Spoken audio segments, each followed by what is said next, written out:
What if I told you that the Bible has always carried the greatest secret of manifestation, conscious creation, and shifting reality, but you were never taught to see it? What if everything Neville Goddard revealed about imagination, faith, and inner power was already there, in the scriptures, before your eyes, hidden only behind literal interpretations and doctrines that taught you to seek outside what has always lived within? Maybe this question makes you uncomfortable, or perhaps it echoes something you've always sensed but couldn't put into words. Because deep down, you already feel there's something beyond what you were taught. That the sacred text holds more than religious tradition, a call, a code, a frequency you can only access when you read with the eyes of consciousness, not just belief. And that's exactly what Neville Goddard understood. He dared to say what few have, that the Bible is a spiritual book, not a historical one. That it speaks of states of consciousness, not external events. And that the true God dwells within you as your own imagination. It may sound daring to anyone unfamiliar with this perspective. But when you look carefully, you realize it has always been there. Think of the verse, "The kingdom of God is within you," or "I am that I am."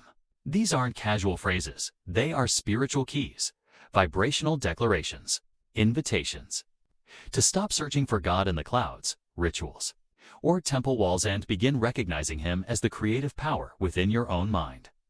That's the foundation of Neville's teaching. God is consciousness. God is the I am.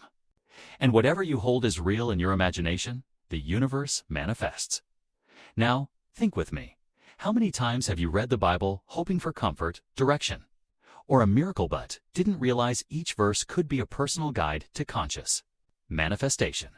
How many times have you prayed in faith without understanding that true faith is imagination plus feeling? When you see yourself already living the answer, when you feel the prayer as already answered. What's most astonishing is that this secret was never hidden, it was just interpreted in a limited way. A religious mind reads with fear. A spiritual mind reads with presence, intuition, and openness. And that's where everything changes. Because when you grasp the Bible's symbolic language, Neville taught to start to see Moses, Jesus, David, Elijah, not as historical figures, but as archetypes, symbols of inner states of consciousness that reside within you. It's not about a distant God acting externally, it's about you stepping into your role as co-creator, using your imagination, your faith, your I ams as tools of manifestation. This is vibrational reading, reading that activates, that awakens, that transforms. If all of this is starting to make you think differently, stay with me. In the next few minutes, you'll see how this secret is revealed in the Bible's very subtext and how Neville Goddard simply reorganized that knowledge for those ready to awaken. If this message has already touched something within you, if this new vision is beginning to make sense, please leave a comment below. I have awakened to what was always before me. This phrase isn't just a comment, it's a milestone in your expansion. When you write it, you activate it. When you declare it, you anchor it. And if this content is opening your eyes to something new, press like right now. This helps YouTube understand that this message matters, that it needs to reach more people who are ready to stop spiritual autopilot and live the Bible as a manual of living consciousness. And of course, subscribe to the channel, because here you won't find only theory or religion. Here you'll dive into applied wisdom, revelations that transform not just your spiritual perspective, but your material reality as well.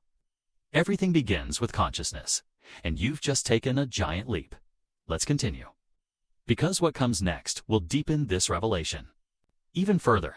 And now that your perception has begun to expand, it's time to understand the foundation of everything Neville Goddard taught, which, surprisingly, was already present in scriptures from the very beginning. A teaching that is bold, transformative, and yet so simple it can go unnoticed if you read through the eyes of religiosity rather than the eyes of dumb consciousness. Imagination is God. Yes, you heard that right. Neville declared it plainly. God is your own consciousness, and your imagination is the direct channel of divine creation. This statement changes everything. It removes God from a distant pedestal and reveals Him as a living, creative presence within your right now. As you hear this, how did Neville arrive at such a bold conclusion? The answer is in how he read the Bible. He didn't see it as a historical, linear document full of past characters. He saw it as a symbolic manual of the human mind, a map of states of consciousness we all experience. Each biblical character represents a spiritual quality, each place a mental state, each battle an internal drama between faith and fear, doubt and certainty, shadow and light. And in this context, verses like "I am that I am" Exodus 3:14 take on new meaning. That statement made to Moses isn't just a divine name, it's a revelation of identity. God says, "Tell Israel that I am has sent you." And I am isn't a casual name, it's the name of presence, of consciousness, origin of all creation. Whatever you affirm after that I am begins to shape your life. Think about it. When you say, "I am prosperous," "I am guided," "I am healthy," you're calling forth the creative power of your consciousness. But the same manifests when you say, "I am limited," "I am a failure," "I am unworthy." Consciousness doesn't judge, it manifests. And that's the great power and responsibility of one who awakens. Neville also pointed to Luke 17:21, where Jesus says, "The kingdom of God is within you." This contradicts the idea of a distant kingdom reserved only for a select few who follow external rules. Jesus didn't say it will be. He said it is now, within you. And if the kingdom is within, so is the source, so is the creative intelligence, so is the power to transform reality. What activates this kingdom? Awakened consciousness, living imagination. True feeling, Neville said. Feeling is the secret. Because it's not enough to think logically, you must imagine. With feeling, you must see the desired scene internally and feel it as real. And when you do that, you're not daydreaming, you're praying at the highest level. You're creating with the spiritual substance of the invisible dot. At that moment, traditional prayer becomes conscious visualization. You don't repeat words, hoping a distant God hears. You assume within that it is true and feel what it would be like to live it now. This type of prayer moves the invisible forces. It realigns your vibration. It sends signals into the quantum field of creation. When approached this way, the entire Bible becomes a living book, a portal, a mirror. And when you realize that imagination bridges what is and what can be, you never feel separated from God again, because now you know the Creator lives within you as your ability to imagine. Neville also emphasized that Jesus never said he was exclusive. He said, "What I do, you will also do on more." That's not an empty promise, a call to awaken. Jesus operated miracles because he lived fully identified with the I am. He knew who he was, and so can you. The only difference between teacher and student is level of consciousness. And that level rises when you stop seeking externally and begin living from within. That's why so many biblical accounts show Jesus withdrawing from crowds to pray alone. Because in the silence of the mind, he visualized, he felt, he created. And when he returned to the physical world, miracles happened. But the miracle had already been created within the imagination, where time and space do not exist. Maybe you've sensed this before, an intuition, a thought that materialized, a dream that once seemed impossible and then suddenly appeared. That wasn't luck, it was unconscious creation. Neville asks you to begin doing that consciously, to step into your role as co-creator, as child of the Creator, not out of arrogance, but in spiritual alignment and inheritance. And if all of this is resonating with you, if you're starting to see the Bible as a mirror of your own mind, then comment below. My imagination is sacred. This phrase activates a new code within you. Write it, feel it. It strengthens your awareness and inspires others to do the same. And of course, if this message made you think differently, hit the like button right now. It helps this video gain strength and spread this wisdom to more awakened souls. Oh, and if you haven't subscribed yet, do it now. Because in the next parts, we'll explore why this secret was so hidden, and how you can break the mental chains still keeping you from living everything the Bible always wanted to reveal to you. You are one with the source. And now that you've begun to realize that imagination isn't just a gift, it's the very creative presence of God acting within you, it's impossible not to wonder, why has no one ever told me this before? Why so many years of sermons, services, and Bible studies? And this code was never revealed. Was it hidden on purpose? Were they trying to keep us small? Or did they simply not know how to read with the eyes of consciousness? The truth is uncomfortable, freeing. Most of the traditional religious system never understood this revelation. And when something powerful is misunderstood, fear takes over, and fear leads to control. That's why so many spiritual leaders often unintentionally became guardians of surface-level knowledge. They presented the Bible as a story, as law, as moral rule, not as an internal map of the human mind and the spiritual laws that govern reality. But that approach created a generation of people with faith but no results, with devotion but no transformation. Sincere souls stuck in cycles of pain, lack, fear, and repetition. And maybe you're one of those people. Maybe you've prayed through tears, fasting, pleading, and still nothing changed. It felt like God didn't hear. Heaven stayed silent, and that's when the most dangerous question arises. Is it me? Am I not worthy? Is my faith not enough? But what if I told you it's not a lack of faith, it's a lack of consciousness? The problem was never you. The problem was the mental model you were taught, because prayer without feeling is just noise. Repetition without imagination is just habit. Words without consciousness are just sound. That's where so much spiritual frustration begins. You try to connect with God, but you search for Him outside. You repeat what you heard from the pulpit, but don't feel it inside. You believe in the God of miracles, but don't realize you are the one who activates the miracle. When you awaken the inner image of what you wish to live. And this is not heresy. This is acknowledging that God made you in His image and likeness, and that includes the creative power of imagination. What Neville Goddard revealed, and what so many mystics, occultists, and spiritual scholars also knew, is that the real block isn't in heaven, it's in the mind. It's in the religious conditioning we were handed since childhood. A God out there, a threatening hell, a conditional salvation, a fear-based faith.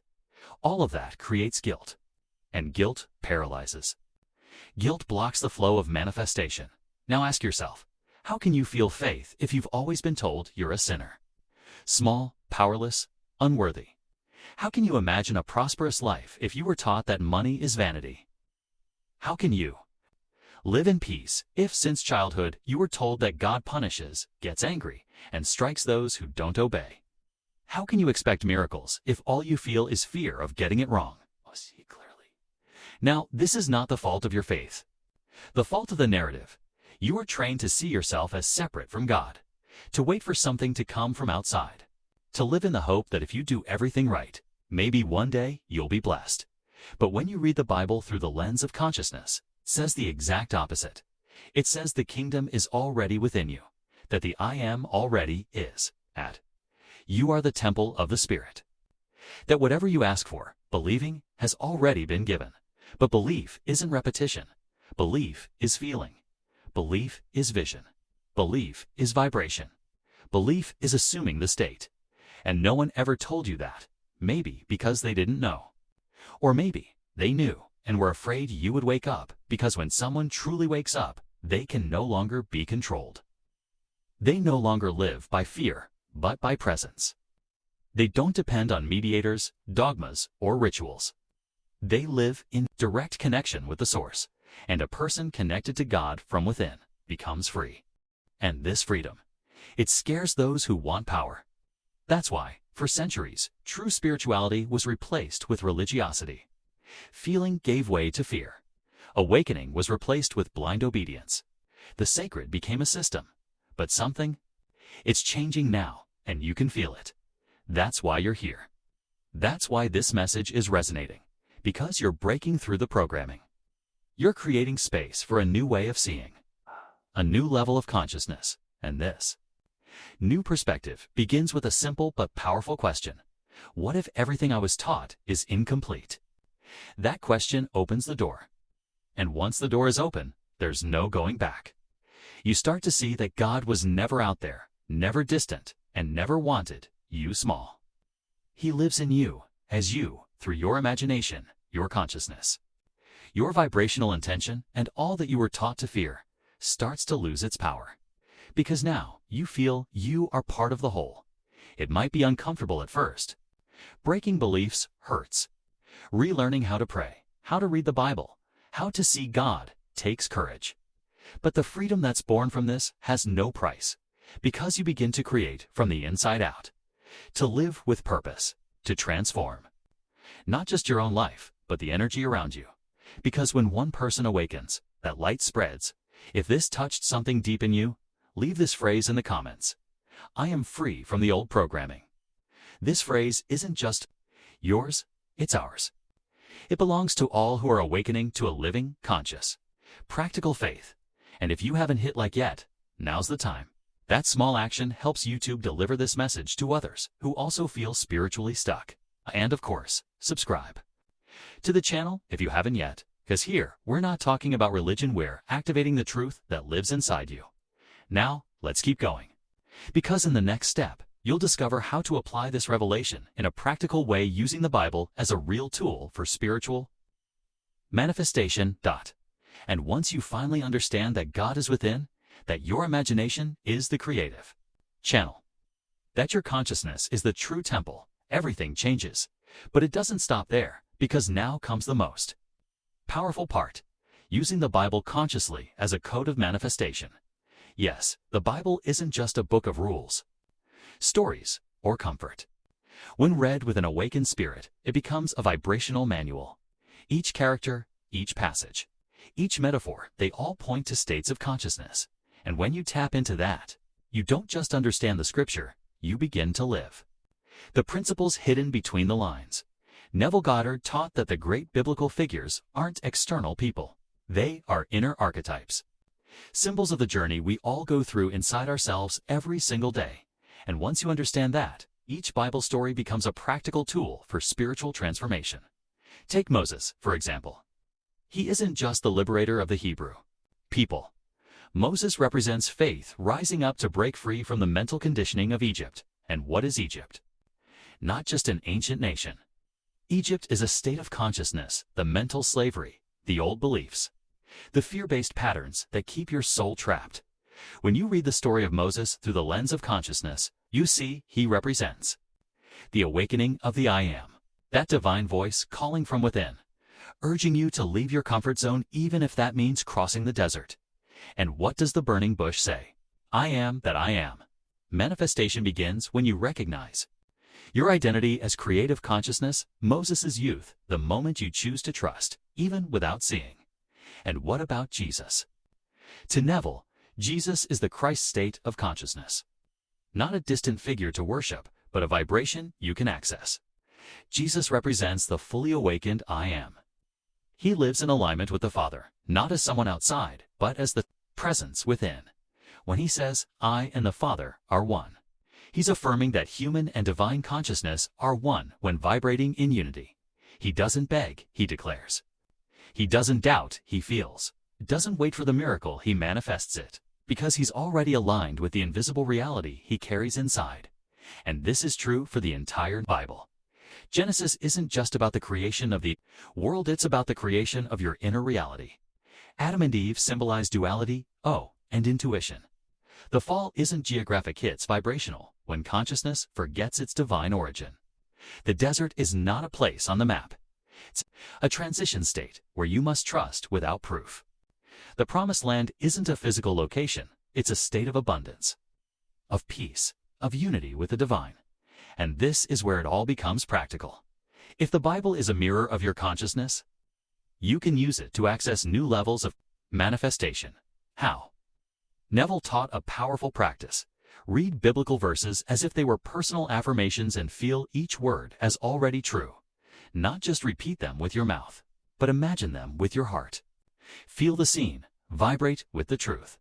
Live the end results ported by sacred words.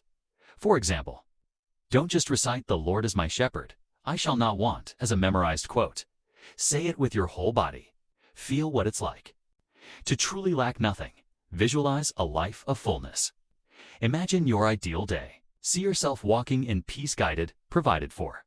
Let the vibration of that truth flood your energetic field.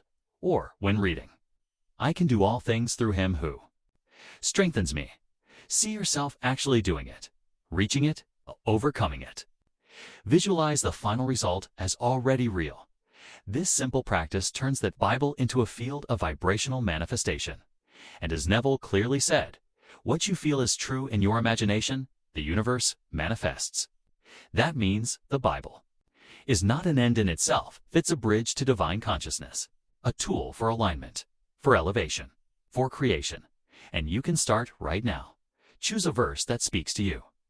Read it slowly. Breathe, close your eyes, visualize, feel, and declare, "This is already true within me." Practice this often, and you'll begin to notice subtle changes, first in your emotional state, then in your words, and soon in your reality, because the external always responds to the internal. This is vibrational reading. Reading not just with the mind, but with the soul. Not as someone seeking answers outside, but as someone activating codes within. The Bible comes alive because you come alive in it. If this resonates with you, comment below. The Bible vibrates in me. That phrase seals this new spiritual vision. And of course, if this practice lit something inside of you, hit like right now.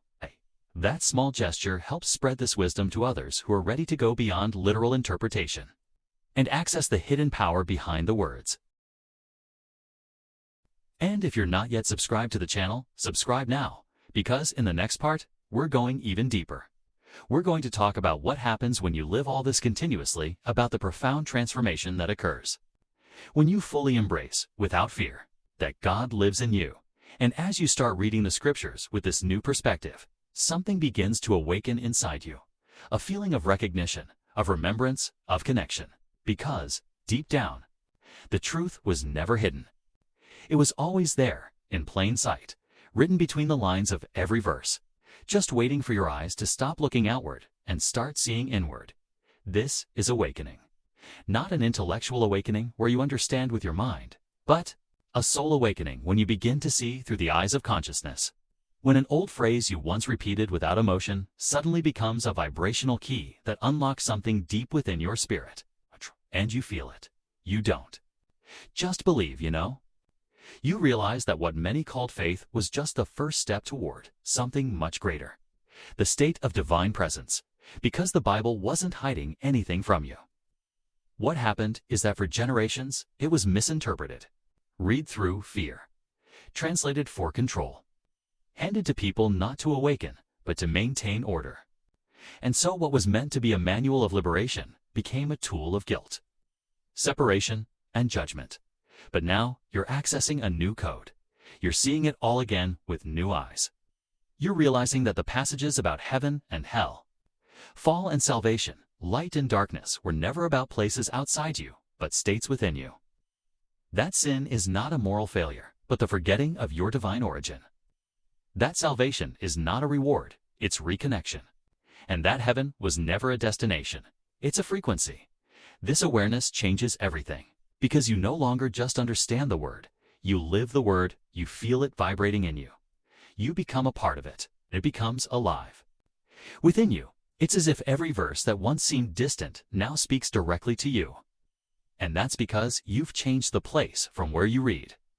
You no longer read seeking instruction, you read activating internal codes. It's as if God has been whispering all along. You are more than what they told you. You already carry everything you need. You just have to remember. And once you remember, there's no going back. Because you can't unfeel what was felt with truth. You can't ignore what burst inside you with light. And what bursts within starts to manifest on the outside. You begin to notice subtle changes in your day, in your words, in the way you see others, in the way you treat yourself, in how you imagine, and most powerfully, in how you recognize yourself. Because in this process, you finally see yourself as you should have been taught all along, as an extension of God. A creative spark, a living consciousness that manifests reality. And that's why things start to align. Because life doesn't respond to what you want, it responds to who you are. And when you embrace your true spiritual identity, everything begins to harmonize. Because you're no longer trying to control the external, you're shaping the internal. And the internal is the true altar. The Bible already said, you are God's. But that truth was ignored, distorted, minimized. Now, it's returning, and it's returning through you. Because you're ready to receive it. You're no longer just a follower of the external, you are becoming a conscious channel of divine presence. And this is the invitation. Claim your spiritual identity now, not as someone still searching, but as someone who remembers. Stop diminishing yourself. Stop hiding. Stop repeating words that don't resonate with your soul. Start declaring with truth. Start imagining with clarity. Start living the Bible as the manual of your awakened consciousness. You no longer need permission to access the sacred. The sacred is already within you. And it manifests every time you dare to say, I am. That I am is the beginning of all creation. It is the name of God within you. And from that name, you give form to the invisible. Everything you feel as true in that presence becomes flesh. This awakening is not about religion. It's about remembering who you are. It's about aligning with the purest vibration of creation. It's about trusting your intuition. Feeling God where you once only recited doctrine. Freeing yourself from what kept you blind, because now your eyes are turned inward. And within is where it all begins. If you've made it this far, it's because this message spoke directly to your consciousness. And that is no coincidence. This awakening you're feeling, this expansion that's begun inside you, it's the sign that you're ready to live the Bible through the eyes of spiritual truth.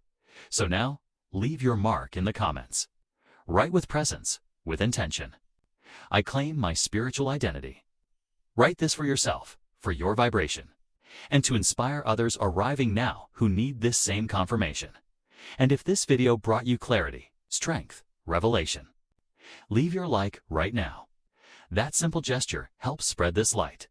YouTube sees your interaction and shows this message to more people who are also awakening. If you haven't subscribed yet, subscribe now. Turn on notifications so you never miss a video, because here, every word is a key, and every teaching is a bridge to your new state of consciousness. And before you go, watch the next video, already on the screen. It will complement everything you felt today. It will take you even deeper on this journey of reconnection with the living Word, with the creative power of your mind, and with the divine that has always lived inside you. You are not alone, and your awakening is just beginning.